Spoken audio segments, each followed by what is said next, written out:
ఒక్క విషయం సార్, రాజకీయాల పట్ల నాకు పెద్ద అవగాహన లేదు, రాజకీయాల్లోకి నేను రాదలుచుకోలేదు అని మీరు అన్నారనమాట. అంటే రాజశేఖర్ రెడ్డి గారి పిలుపు మేరకు నేను వచ్చాను అంటే అసలు రాజకీయాలకే దూరంగా ఉన్న మీరు రాజశేఖర్ రెడ్డి గారి దృష్టిలో ఎలా పడ్డారు? రాజశేఖర్ రెడ్డి గారు మిమ్మల్ని రాజకీయాల్లోకి ఎందుకు ఆహ్వానించారు? 94 ఎలక్షన్లు టీడీపీ ఓడిపోయింది, కాంగ్రెస్ అధికారంలో ఉంది. 89 ఎలక్షన్లో కాంగ్రెస్ అధికారంకి వచ్చింది. 94 రిపోర్ట్లలో టీడీపీ గెలవబోతూ ఉంది. టీడీపీ బీజేపీ పొత్తులో పోటీ చేయబోతుందని అనౌన్స్మెంట్ వచ్చిన తర్వాత దగ్గుబాటి ఎన్టీ రామారావు వాళ్ళ అల్లుడు వరంగల్కి వచ్చి నన్ను వెంకటేశ్వర ప్రణయ్ భాస్కర్ అని ఇప్పుడు వినయ్ భాస్కర్ వాళ్ళ అన్న ఉండే ఆయనను తీసుకొని నా దగ్గరికి వచ్చి సర్వే చేస్తే స్టేషన్ గన్పూర్లో మీది చాలా బాగుంది, 1978 నుండి గణపురము ఎస్సీ రిజర్వేషన్ అయితే లోకల్గా ఒక్కరు కూడా ఎమ్మెల్యే కాలేదు, స్థానిక నినాదము బాగా ఉంది, అంటే ఎవరైనా స్థానికులు అయితే గెలుస్తారనే నినాదం బాగుంది, సో మీరు రాజకీయాలకు రండి, టీడీపీ మీకు టికెట్ ఇస్తుంది, మీ క్వాలిఫికేషన్ ఒకసారి ఎన్టీ రామారావు చెప్తే కళ్ళకి అద్దుకొని మీకు టికెట్ ఇచ్చేస్తారు, సో సార్ సర్వే రిపోర్ట్ తెప్పించుకొనే మమ్మల్ని మీ దగ్గరికి పంపించారు అని చెప్పినప్పుడు, sorry sir, I have my own commitments, I don't want to come in to politics.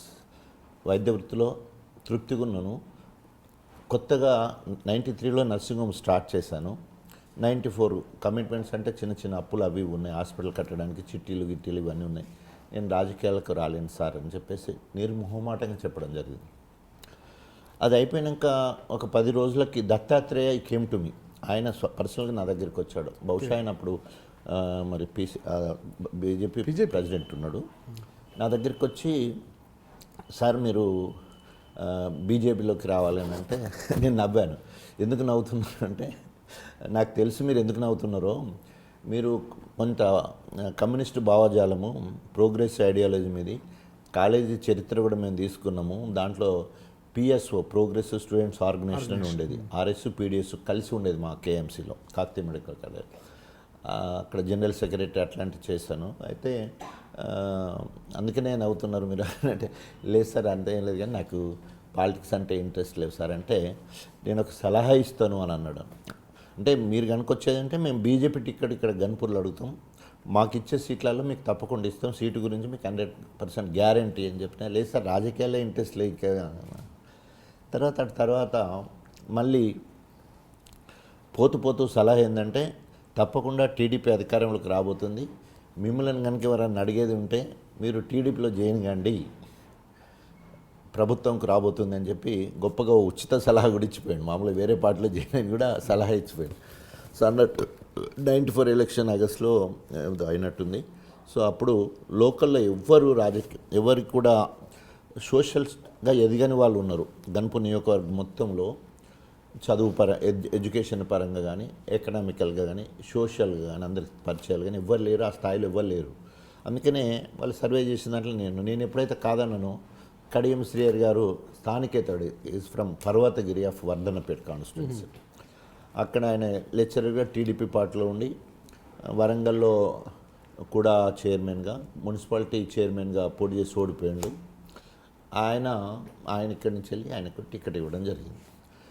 Ticket ఇచ్చిన తర్వాత అంటే గెలిచాడు, ఆటోమేటిక్గా కడియం శ్రీహరి గెలిచాడు. గెలిచిన ఒక 3 నెలలు నవంబర్లో. సో ఆల్రెడీ నేను అప్పటికే సోషల్ సర్వీస్లో ఉన్నాను. ఒక మెగా హెల్త్ క్యాంపు పెడదామని నేను నర్సింగ్ హోమ్స్ ఎప్పుడైనా కూడా ఎక్స్పెండిచర్ మొత్తం డోనర్స్ కాకుండా నేనే ఖర్చు పెడుతూ ఫ్రీగా చూసే తత్వం అన్నట్టు. ఇవన్నీ డాక్టర్స్ కూడా వేరే వాళ్ళని పిలువను, డే అండ్ నైట్ ఎంతమంది వస్తే అంతమందిని చూసి అంతమందికి మందులు ఇచ్చేసి పంపించే తత్వం. నేను పెడతాను రమ్మని చెప్పేసి ప్రణయ్ భాస్కర్ దగ్గరికి పోయాను. ప్రణయ్ నాకు ఫ్రెండ్. సో ఆయన దగ్గరికి పోతే ఆనాడు మొత్తుకున్నాము, నేను రాజకీయాలకు రావయ్యా అంటే, నువ్వేమో రాకపోతేవి, అక్కడ కడియం శ్రీహరి మార్కెటింగ్ మంత్రి అయి ఉన్నాడు, నేనేమో అక్కడికి రావద్దు, నేను అక్కడికి రావాలంటే ప్రోటోకాల్ ప్రకారం కడియం శ్రీహరి మళ్ళీ ఆ ప్రోగ్రాంకి రావాల్సి వస్తుంది అంటే, రాజకీయాలు ఇంత ఉంటుందా, అంటే మనకి అప్పటివరకు ఏం అవగాహన లేదన్నట్టు. ఒకరొక దగ్గరికి వచ్చి దానికి ఇష్టం ఉన్న పిలుస్తాను ఉండదు సార్, ఉన్నా కూడా మళ్ళీ ఆయనను కూడా పిలవాలంటే ఆయనను ఎట్లా అప్రోచ్ కావాలి, ఎక్కడ కావాలి, నాకెందుకు, నేను ఫ్రీగా నా ఇష్టం నేను దవాఖాన పెట్టుకుంటున్నా, ఏదో నువ్వు ఫ్రెండ్ అని రమ్మన్నా వచ్చినా లేకపోతే లేదని చెప్పేసి ఫాదర్ కొలంబో చనిపోయాడు. ఈజ్ ఏ క్యాథలిక్ ఫాదర్ ఉండే, ఇటాలియన్ ఫాదర్ కొలంబో. ఆయనను పిలిచి హాస్పిటల్ ఇనాగ్రేషన్ చేసి ఉండే, హెల్త్ క్యాంప్. సో అట్లా అంత అప్పుడు నాకు రాజకీయ బీజం అబ్బా రాజకీయాలంటే గింత ఉంటుందా అని చెప్పేసి. సో అప్పటి నుంచి సోషల్ సర్వీస్ నేను ఎక్కువ చేసుకుంటూ పోయాను.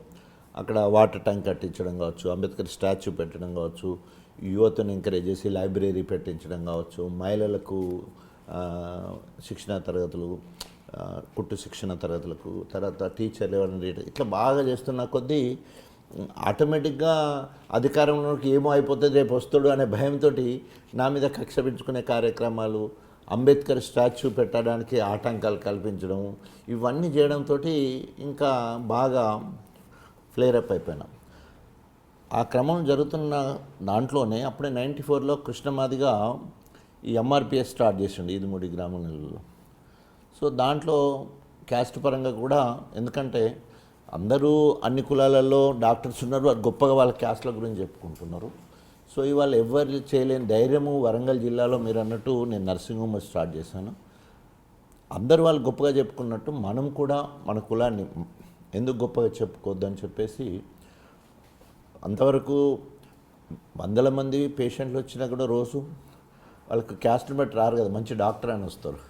సో అక్కడ నా పక్కన తిరుపతి రెడ్డి, రాజనరసింహారెడ్డి, నరసింహారెడ్డి, శ్రీరామరెడ్డి, సంజీవరెడ్డి, విజయ్ కుమార్ రావు, ఇట్లాంటి ఉన్నది. ఇంతమంది రెడ్ల మధ్యలో నేను రాజయ్య, కానీ వాళ్ళు ఎవరు నరసింహ నేను స్టార్ట్ చేశాను. సో నేను డాక్టర్ తాటికొండ రాజయ్య మాదిగా, నా కులం తెలిసిన తర్వాతనే నా హాస్పిటల్కి రండి అని చెప్పేసి ఆనాడు గొప్పగా స్టేట్మెంట్